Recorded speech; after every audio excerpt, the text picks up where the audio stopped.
Praise the Lord. Greetings to you all in the name of our Lord and Savior Jesus Christ. Today's Bible verse, Acts chapter 16 verse 31. Believe in the Lord Jesus and you will be saved, you and your family. ಅಪೊಸ್ತಲರ ಕೃತ್ಯಗಳು 16ನೇ ಅಧ್ಯಾಯ 31ನೇ ವಚನ. ಕರ್ತನಾದ ಯೇಸುವಿನ ಮೇಲೆ ನಂಬಿಕೆ ಇಡು, ಆಗ ನೀನು ರಕ್ಷಣೆ ಹೊಂದುವಿ, ನಿನ್ನ ಮನೆಯವರೂ ರಕ್ಷಣೆ ಹೊಂದುವರು. ಈ ಅಧ್ಯಾಯದಲ್ಲಿ ನಾವು ನೋಡ್ತಾ ಇದ್ದೇವೆ, ಒಬ್ಬ ದಾಸಿ ಇದ್ದಾಳೆ, ಗಾರ್ಡಗಾತಿಯಾದ ದಾಸಿ ಇದ್ದಾಳೆ. ಅವಳು ಕಣಿ ಹೇಳುವಂಥವಳಾಗಿದ್ದಳು. ಇದರಿಂದಾಗಿ ಅವಳ ಯಜಮಾನರಿಗೆ ಆದಾಯ ದೊರೆಯುತ್ತಾ ಇತ್ತು. ಇಲ್ಲಿ ಫಿಲಿಪಿ ಎನ್ನುವಂಥ ಪಟ್ಟಣದಲ್ಲಿ ಪೌಲ ಸೀಲರಿದ್ದಾರೆ. ಅವರು ಒಂದು ದಿವಸ ಪ್ರಾರ್ಥನೆ ನಡೆಯುವಂಥ ಸ್ಥಳಕ್ಕೆ ಹೋಗುತ್ತಾ ಇದ್ದರು.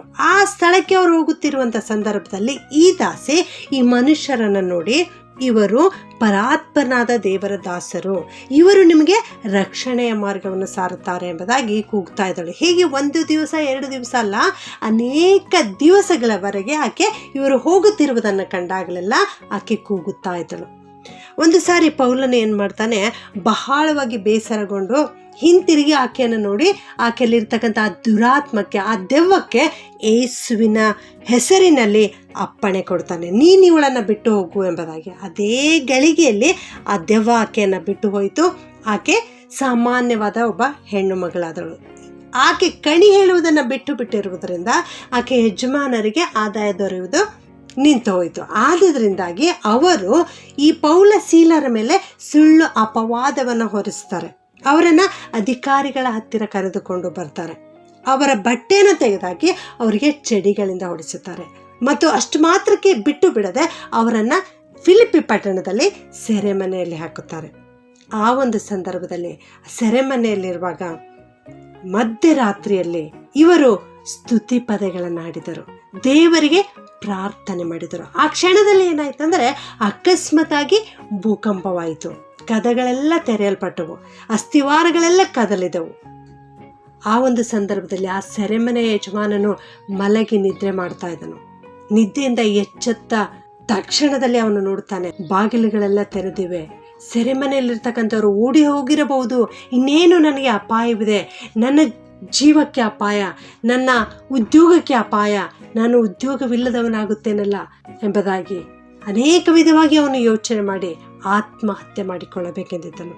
ಆ ಸಮಯದಲ್ಲಿ ಪೌಲನು ಗಟ್ಟಿಯಾದ ಸ್ವರದಿಂದ, ನಾವೆಲ್ಲರೂ ಇಲ್ಲೇ ಇದ್ದೇವೆ, ನೀನು ಏನೂ ಕೇಡು ಮಾಡಿಕೊಳ್ಳಬೇಡ ಎಂಬುದಾಗಿ ಹೇಳ್ತಾನೆ. ಆ ಸಮಯದಲ್ಲಿ ಸೆರೆಮನೆ ಯಜಮಾನನು ಬಹಳವಾಗಿ ಆಲೋಚನೆ ಮಾಡ್ತಾನೆ, ಕದಗಳೆಲ್ಲ ತೆರೆದಿವೆ, ಬೇಕಿದ್ದರೆ ಇವರು ಓಡಿ ಹೋಗಬಹುದಾಗಿತ್ತು, ಆದರೆ ಹೋಗಲಿಲ್ಲವಲ್ಲ.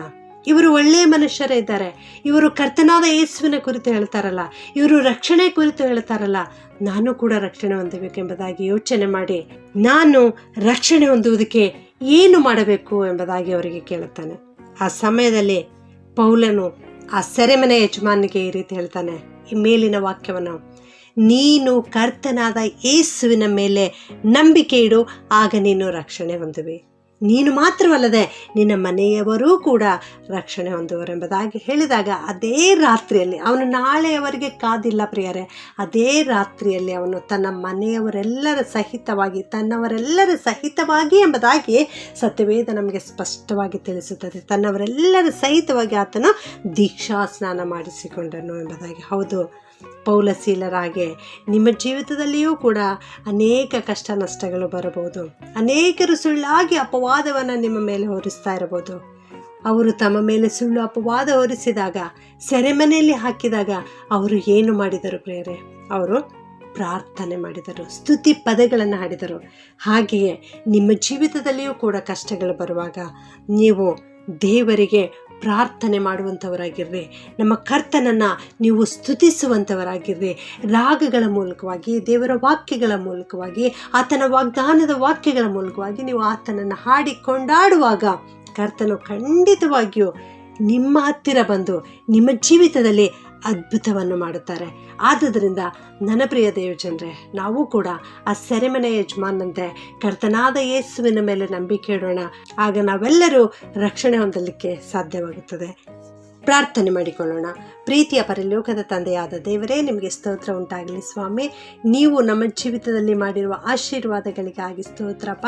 ನಮಗೆ ನಿನ್ನ ವಾಕ್ಯವನ್ನು ತೋರಿಸಿಕೊಟ್ಟಿದ್ದೀರಿ ತಂದೆಯೇ, ನಿನಗೆ ಸ್ತೋತ್ರ ಸ್ವಾಮಿ. ನಾವು ರಕ್ಷಣೆ ಹೊಂದಬೇಕಾದರೆ ಕರ್ತನೇ ಯೇಸುವೆ, ನಿನ್ನನ್ನು ನಾವು ನಂಬಬೇಕಾಗಿದೆ ಸ್ವಾಮಿ. ಈ ವಾಕ್ಯವನ್ನು ಇವತ್ತು ನಮಗೆ ತೋರಿಸಿಕೊಟ್ಟದ್ದಕ್ಕಾಗಿ ಸ್ತೋತ್ರಪ್ಪ. ಈ ವಾಕ್ಯ ಕೇಳಿಸಿಕೊಳ್ಳುತ್ತಿರುವ ಎಲ್ಲರನ್ನ ಆಶೀರ್ವಾದ ಮಾಡು ಸ್ವಾಮಿ. ಯಾರಾದರೂ ಮೊದಲಿಗರಾಗಿ ಇವತ್ತು ಕೇಳಿಸಿಕೊಳ್ಳುತ್ತಾ ಇರೋದಾದರೆ, ಇವತ್ತೇ ನಿನ್ನ ಪರಿಚಯ ಅವರಿಗೆ ಆಗುತ್ತಾ ಇರೋದಾದರೆ ದೇವ, ಅವರ ಹೃದಯದಲ್ಲಿ ಕಾರ್ಯ ಮಾಡು ಸ್ವಾಮಿ. ಅವರು ನಿನ್ನನ್ನು ಕಂಡುಕೊಳ್ಳಲಿಕ್ಕೆ ಸಹಾಯ ಮಾಡಪ್ಪ.